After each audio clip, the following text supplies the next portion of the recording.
Des fois, on donne à Dieu la responsabilité de faire des choses quand Dieu la demande à toi de le faire. Alors on est là à se donner le ballon. C'est toi, c'est moi, c'est toi, c'est moi. C'est toi.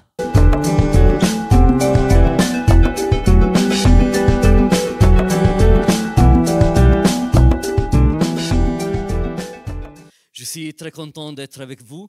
Excusez mon français, je vais essayer de parler gentiment afin que vous me compreniez. J'ai des parents italiens, mais je suis né et j'habite en Suisse italienne. Mon épouse, elle est de Paris. C'est pour ça que j'ai dû apprendre le français si je voulais parler avec elle. Et ça fait 15 ans qu'on a ouvert une église à Lugano, en Suisse italienne.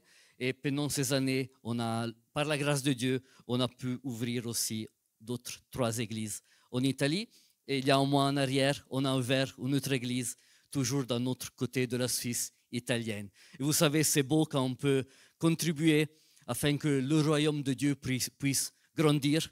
Mais des fois, ce n'est pas évident de travailler pour Dieu, surtout si on ne voit pas les résultats, surtout si on est découragé, surtout si les gens ne suivent pas, surtout si on parle, mais les gens ne comprennent pas où on veut aller avec eux dans la vision que Dieu nous a donnée.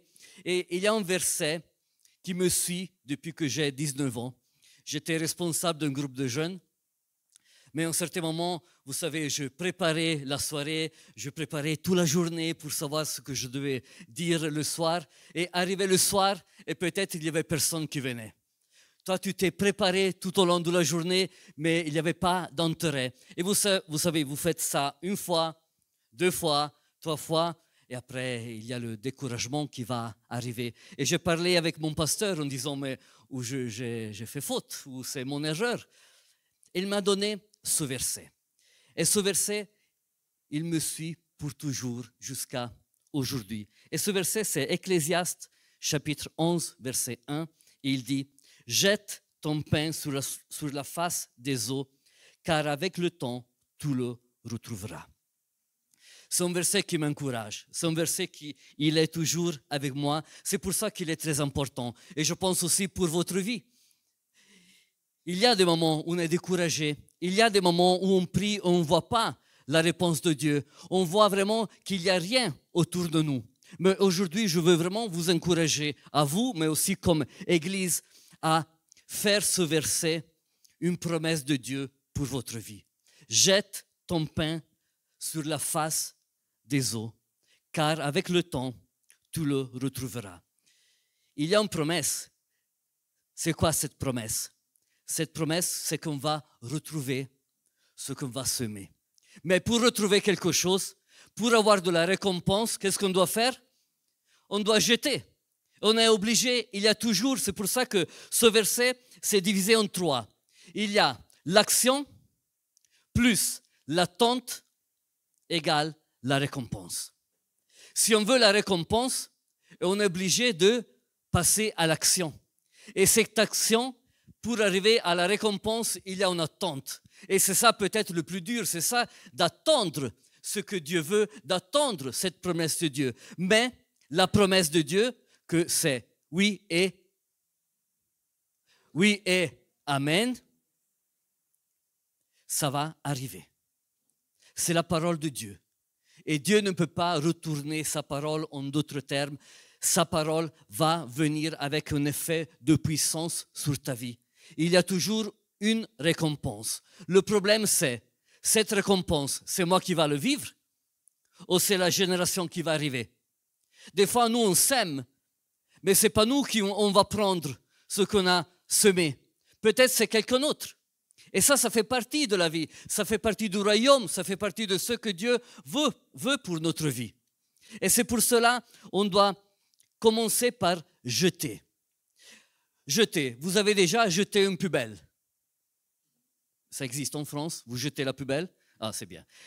En Italie, non. En Italie, vous le voyez partout, la poubelle. C'est dommage, c'est un beau pays, mais il y a la poubelle qu'on doit la jeter. Oh, j'imagine, quand vous prenez la poubelle, vous la prenez pour la jeter, est-ce que vous allez pleurer?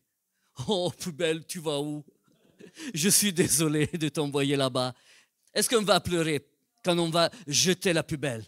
Non, parce que le fait de jeter quelque chose, là on parle de la poubelle, je ne m'inquiète pas de la poubelle. C'est pas que la nuit je dors pas, oh la poubelle, maintenant qu'est-ce qu'elle pense de moi? Je vais la jeter. Et une fois que j'ai jeté cette chose, je vais plus me préoccuper de ce que j'ai jeté. C'est pour cela quand je vais semer pour le royaume de Dieu, à la fin, je ne dois pas me préoccuper d'où va cette semence. Parce que moi je peux semer, moi je peux planter, moi je peux arroser, mais qui c'est qui fait croître? C'est Dieu.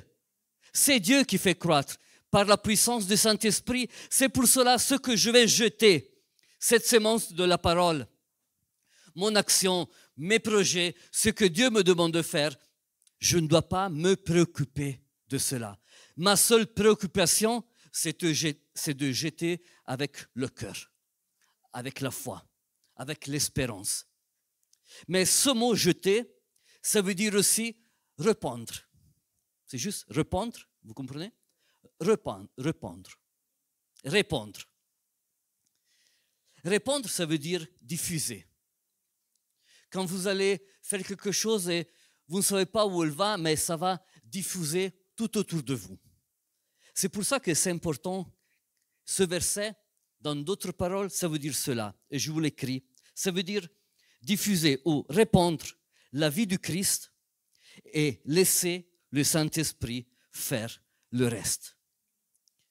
Nous, on doit seulement répandre la parole de Dieu, répandre Jésus-Christ, parce que c'est lui qui est le pain de vie. Mais le reste, on ne doit plus se préoccuper.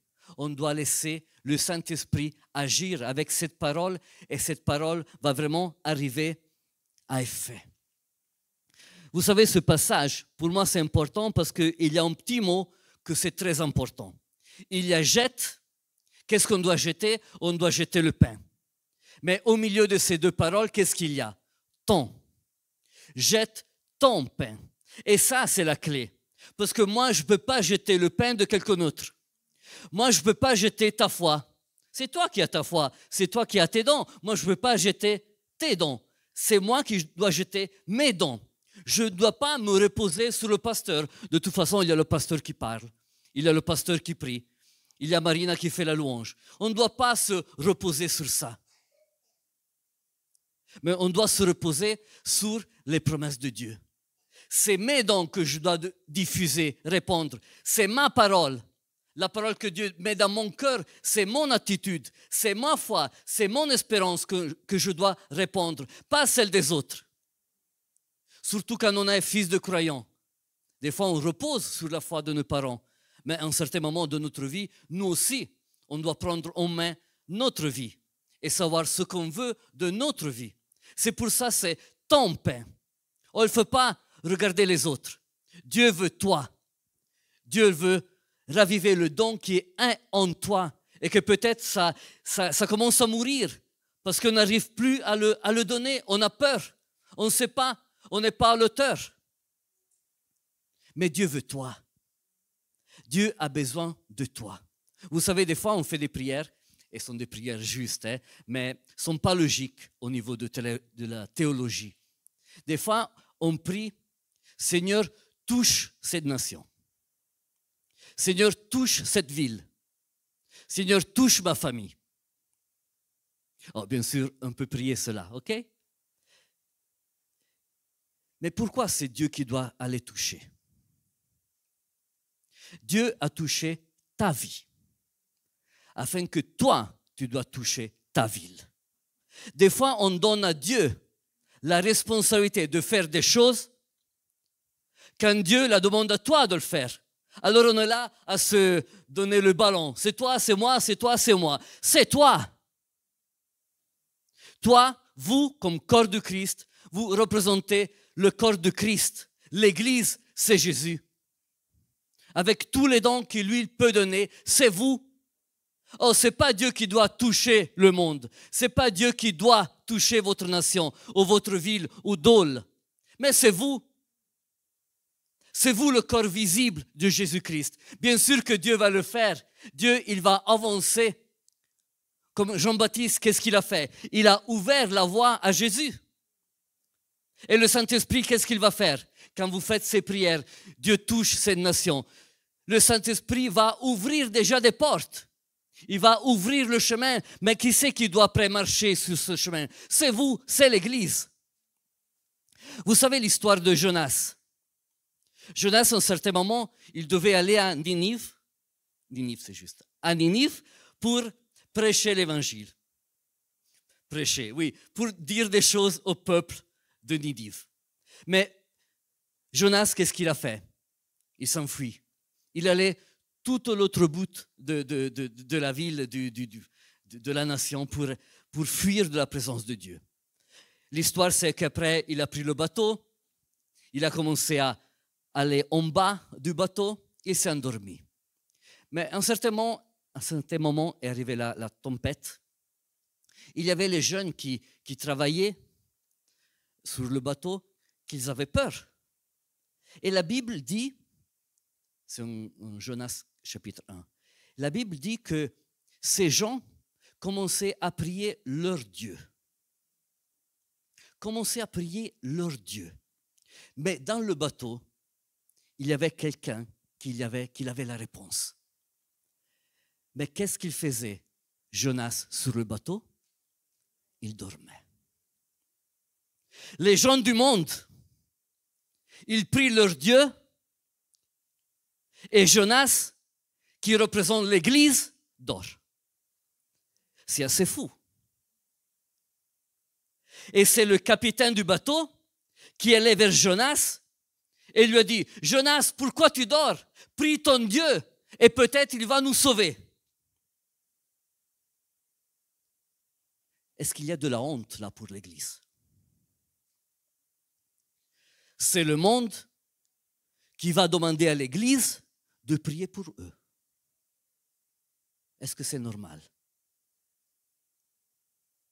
C'est normal? Ah, ok. C'est pas normal. C'est pas normal que le monde demande à l'Église de prier pour eux. C'est l'Église qui doit prier automatiquement pour le monde, pour ceux qui sont dans le besoin. Mais on ne doit pas dormir, on ne doit pas être endormi quand il y a des gens dehors qui ont besoin de vous avec la puissance du Saint-Esprit. C'est le monde qui a demandé à l'Église, prie pour moi.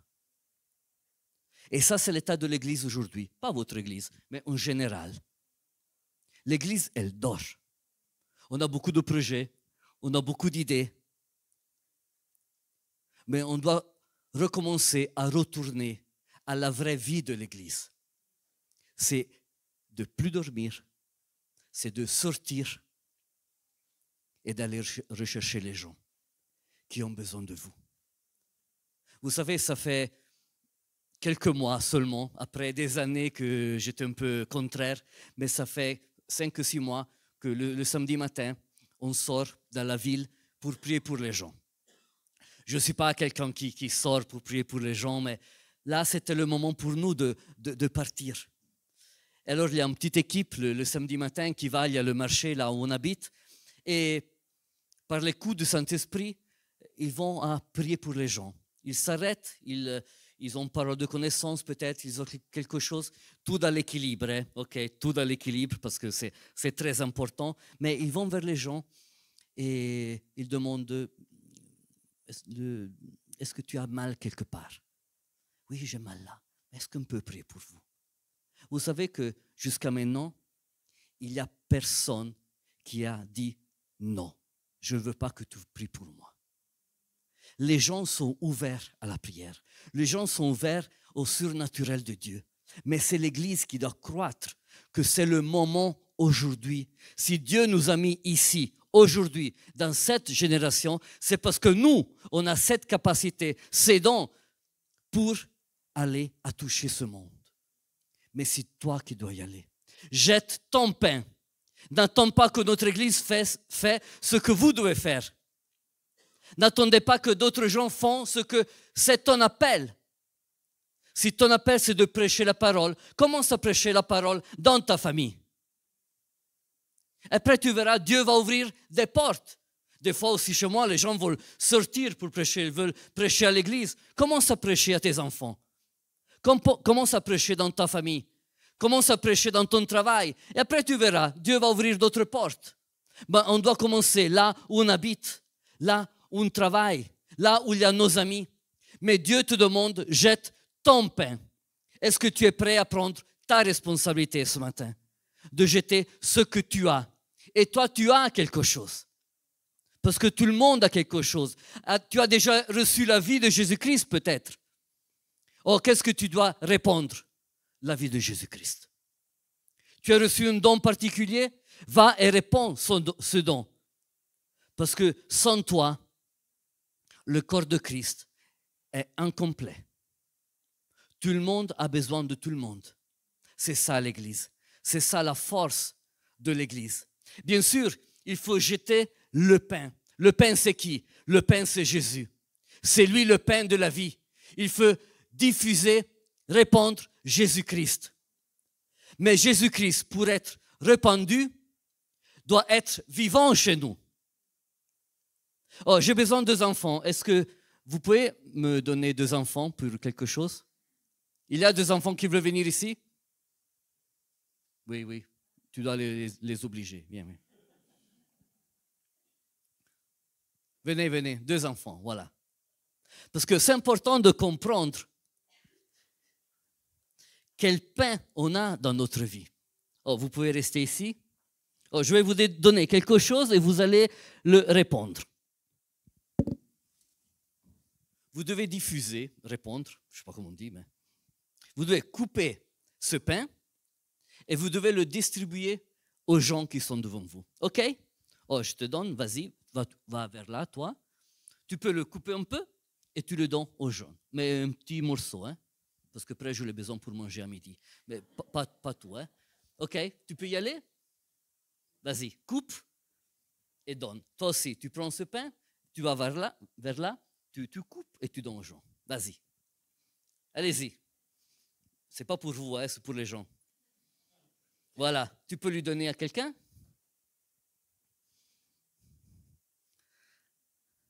Vas-y. Et seulement lui. Et les autres, les pauvres. À lui aussi, là, qu'il travaille.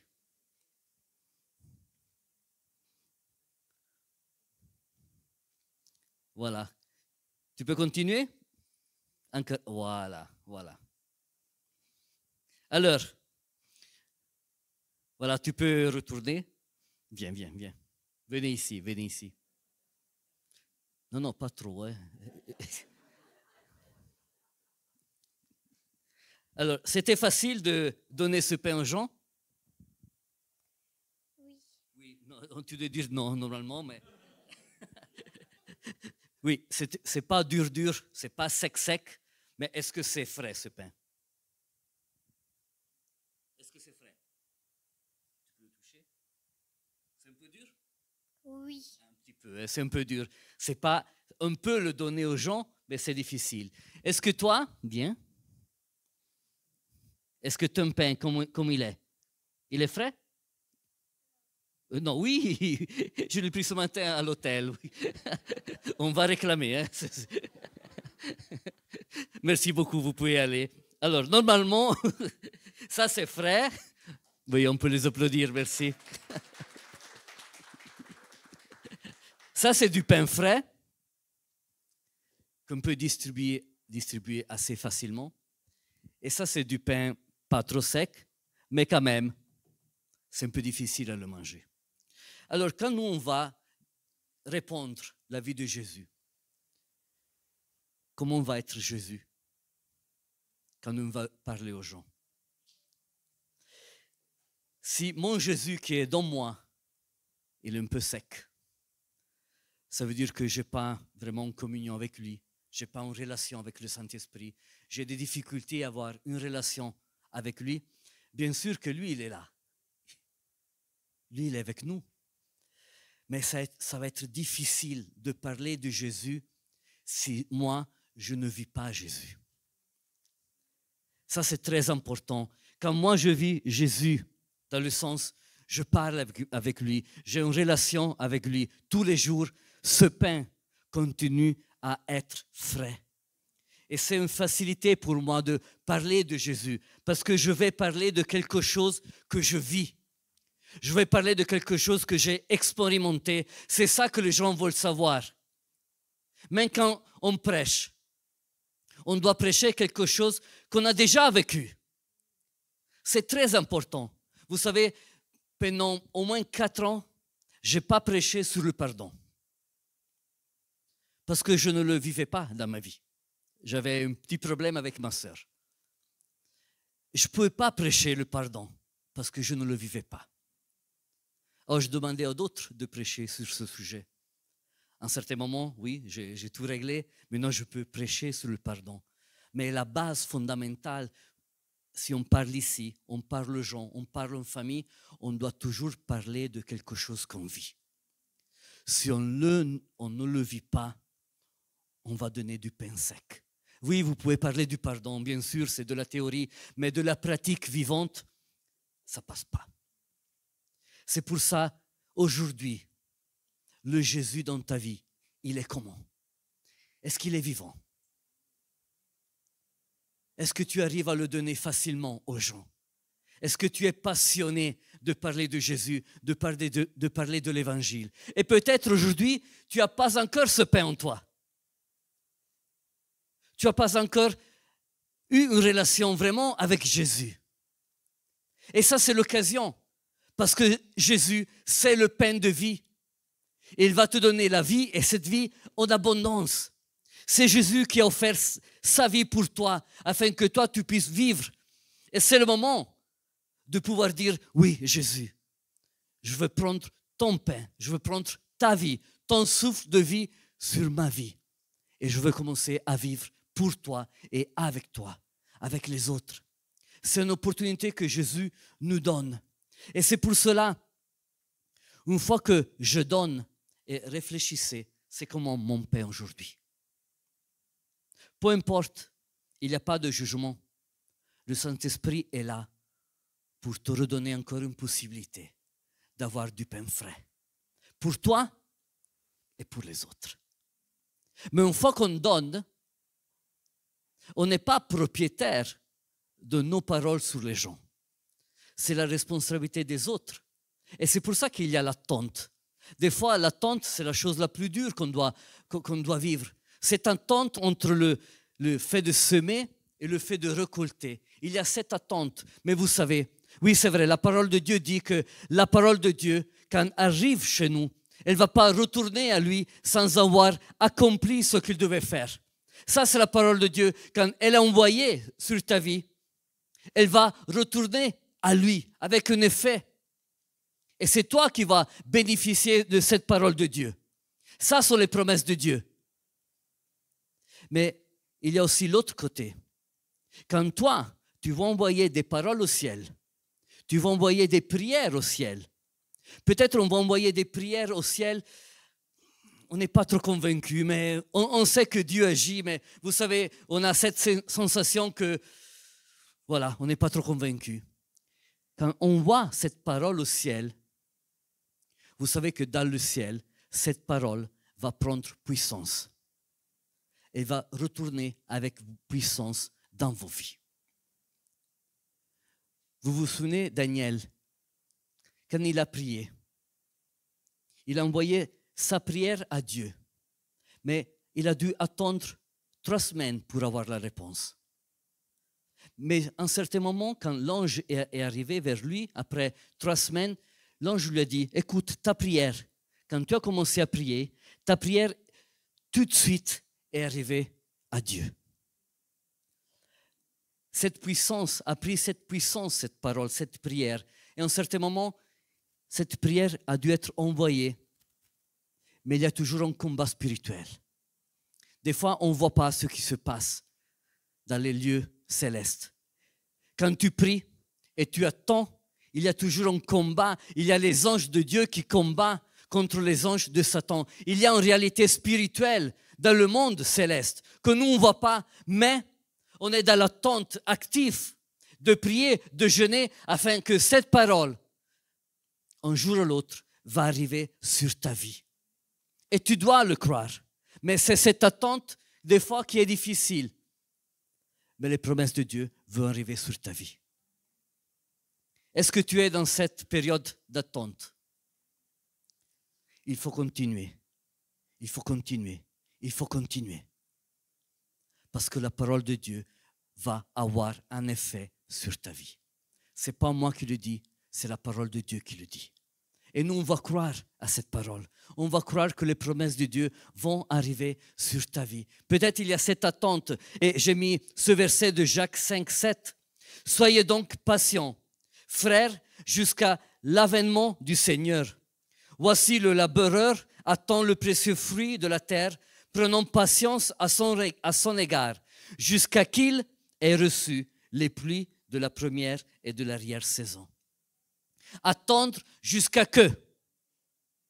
Et aujourd'hui, tu dois attendre jusqu'à que. Ne t'arrête pas aujourd'hui. Ne t'arrête pas demain. Mais tu dois t'arrêter seulement quand tu vois la réponse de Dieu. Parce que Dieu, il est fidèle. Vous le savez, Dieu est fidèle. Dieu il est bon. Quand il parle, sa parole va arriver chez vous avec une puissance qu'on ne peut pas imaginer. Pour arriver à quoi? Arriver à la récompense. En Colossiens 3, 24, il y a écrit « Sachant que vous recevez du Seigneur l'héritage pour la récompense. Servez Christ, le Seigneur. » Avant de recevoir la récompense, c'est quoi le conseil qu'il nous donne? Servez Christ. Continuez à servir Christ. Moi, je n'aime pas quand les gens viennent vers moi et ils me disent « je vais faire une pause parce que j'ai ce problème, je dois régler ça ». Vous savez, les pauses, c'est très dangereux. C'est difficile qu'après les pauses, les gens retournent. C'est difficile qu'après les pauses, les gens reviennent à servir encore dans l'église. Et on peut avoir du temps, bien sûr, pour se reposer pour nous, mais servir Christ, c'est notre mandat de tous les jours. Aujourd'hui, si vous êtes dans l'attente, mais vous êtes fatigué, découragé, le conseil de ce passage, c'est continuer à servir Christ. Parce que c'est lui qui vous donne la force. C'est lui qui te donne l'eau vive pour continuer à aimer l'Église, à aimer les gens et à aimer vous-même. Alors ce verset, c'est très facile. Jette ton pain sur la face des eaux. Et après beaucoup de temps, tu vas le retrouver. Il y a une récompense sur ta vie. Et j'ai pris ce passage parce que quand je priais pour vous la semaine dernière, j'ai reçu cette image. Et après, il y avait ce passage qui allait bien dans cette image. Vous savez, quand on va pour l'église, quand on commence à semer, cette semence, il va être mise sous la terre. Nous, on ne sait pas qu'est-ce qui se passe sous la terre. Mais cette semence, bien sûr, elle doit mourir avant. Et après, elle commence à pousser. Mais avant de commencer à sortir de la terre, vous savez, cette semence, il a beaucoup de travail à faire. Parce qu'il y a les cailloux sous la terre. Il y a les rochers sur la terre. Et cette semence, elle doit bouger, elle doit lutter afin de pouvoir sortir. Il y a aussi les vers qui veulent manger cette semence. Alors cette semence, elle doit vraiment combattre pour pouvoir continuer à vivre. Mais ça va arriver le jour, si le combat est continuel, que cette semence, elle va produire quelque chose, elle va sortir quelque chose de la terre. Ça commence à être visible. Et ce que je sentais pour vous, c'est vraiment ça. Pendant toutes ces années, il y a cette semence qui est arrivée. Et c'est comme si cette semence, elle est sous la terre. Mais ça existe. Elle n'est pas encore visible, mais ça existe. Il y a eu des combats, il y a eu des difficultés, il y a eu les rochers, des vers qui voulaient manger peut-être ce que vous allez semer. Et ça, Dieu va honorer ce que vous avez fait. Mais ce que je sentais pour vous, de la part du Saint-Esprit, c'est que cette semence qui a combattu pendant toutes ces années, va devenir visible aux gens. Les gens vont vous reconnaître tel que vous êtes. Ils vont reconnaître cette église. Ils vont voir cette église, vont voir le fruit de cette église. Ça arrive le temps que cette sémence va être visible. Et ça va être vraiment une puissance pour cette région. Alors tout ce combat que vous avez fait sous la terre, vous savez, surtout les leaders, des fois on ne voit pas les combats des leaders d'une église, mais il y a des combats. L'église même a des combats. Mais aujourd'hui, Dieu veut honorer ce combat, veut honorer cette fidélité. Et il va vous dire, ça va arriver la saison où quelque chose va sortir. Quelque chose va être visible. Et ça, c'est seulement par la puissance du Saint-Esprit. Et c'est pour ça que j'ai pris ce passage. Jette ton pain sur la face des eaux, qu'avec le temps, tu vas le retrouver. Amen. Est-ce que vous le croyez? Que vous allez retrouver ce que vous avez semé. Parce que Dieu est fidèle et Dieu est bon. Et je veux prier pour vous. Je vais prier pour les dons spirituels. Je veux vraiment que ces dons vont être ranimés. Quelque chose que peut-être on a fait mourir en nous. Et je vais prier pour ce pain. Si quelqu'un a le pain qui est un peu sec, il n'y a pas de problème. Le Saint-Esprit, il veut tout toucher. Il veut faire que ce pain puisse être libéré, la vie de Jésus en toi. Je vais faire une prière générale. Mais si dans votre cœur, il y a ou les dons spirituels que vous voulez, que vous sachez que vous avez enfermé en vous, ou si votre pain aujourd'hui n'est pas bon, je vais prier pour vous en général et le Saint-Esprit va faire le reste. Vous êtes d'accord? Seigneur, merci pour cette parole. Merci pour ta fidélité. Moi, je te prie au nom de Jésus que tous les dons, toutes les capacités, tous les ministères que tu as donnés à cette Église, je te prie qu'ils vont sortir au nom de Jésus. Sortir dans le sens, ils vont être visibles. Ils vont être concrets. Ils vont être réanimés. La vie de Jésus va reprendre avec ses dons, avec ses ministères, avec les capacités que Dieu a données à vous, et pas à notre Église, seulement à vous. Je te prie, Saint-Esprit, comme Paul disait à Timothée, de réanimer ce don que toi tu as reçu, de ne pas avoir peur de ton âge, de ne pas avoir peur de ton état social, de ne pas avoir peur si tu es capable au moins. C'est le Saint-Esprit qui va te donner l'onction, la capacité, te équiper pour faire quelque chose que lui, il t'a demandé de faire. Moi, je te prie, Saint-Esprit, de donner du courage à cette Église, de donner la vie de l'Esprit encore plus à cette Église, qu'il puisse continuer à marcher avec toi, derrière toi.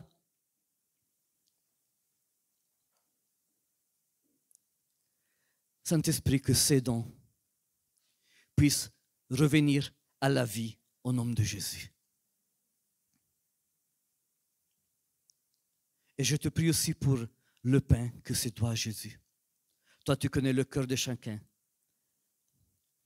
Je te prie qu'aujourd'hui, nous pouvons prendre une décision. Moi, je veux avoir du pain frais dans ma vie. Je veux avoir Jésus qui vit vraiment dans ma vie. Je veux avoir vraiment le Saint-Esprit qui prend le contrôle de ma vie. Moi, je veux cette eau vivante qui coule en moi. Saint-Esprit, fais ton œuvre par rapport au cœur de gens ce matin. Ceux qui se sentent, qui ont du pain qui est sec en ce moment, je te prie de les remplir du Saint-Esprit. Au nom de Jésus, remplis Saint-Esprit de ta puissance, de ta vie, une vie de résurrection pour toi. Quelque chose qui est mort, Dieu va le ressusciter dans ta vie. Quelque chose que tu ne croyais pas, Dieu va le ramener à la vie au nom de Jésus. Je te prie, Saint-Esprit, que ta vie puisse reprendre sa place dans chacune de ces personnes. Jésus, tu es le pain de vie. Et je te prie aussi pour les gens peut-être qui ne te connaissent pas, les gens qui n'ont pas pris encore cette décision de t'avoir dans leur cœur. Moi, je prie qu'aujourd'hui puisse être vraiment le moment où on puisse dire, Jésus, viens à régner dans ma vie, parce que j'ai besoin de toi. J'ai besoin de ta vie.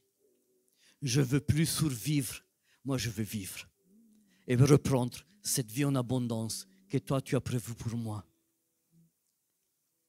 Je te prie, Saint-Esprit, que ça peut être un moment vraiment pour cette Église, ils puissent retrouver cette vie, mais pas seulement pour eux-mêmes, mais pour les gens qui sont à l'extérieur. Le mandat que tu as donné puisse être diffusé, répandu dans toute la ville. Donne du courage, fortifie les gens, donne la sagesse, le discernement, la révélation qu'ils ont besoin pour être un phare, le sel et la lumière pour cette ville.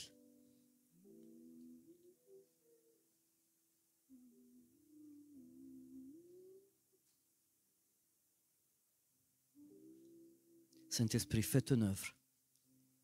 On a confiance en toi. Guéris où il faut guérir. Change nos pensées où il faut changer nos pensées.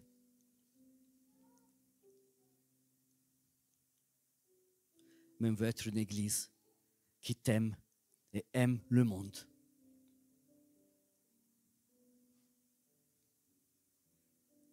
Merci Saint-Esprit pour tout ce que tu veux faire dans leur vie. Je te le prie au nom de Jésus. Amen. Amen. Que Dieu vous bénisse. Et c'était un plaisir d'être avec vous aujourd'hui et continuer comme ça. Parce que Dieu est bon et il est fidèle. Il va vous parler encore et encore. Amen. Merci beaucoup.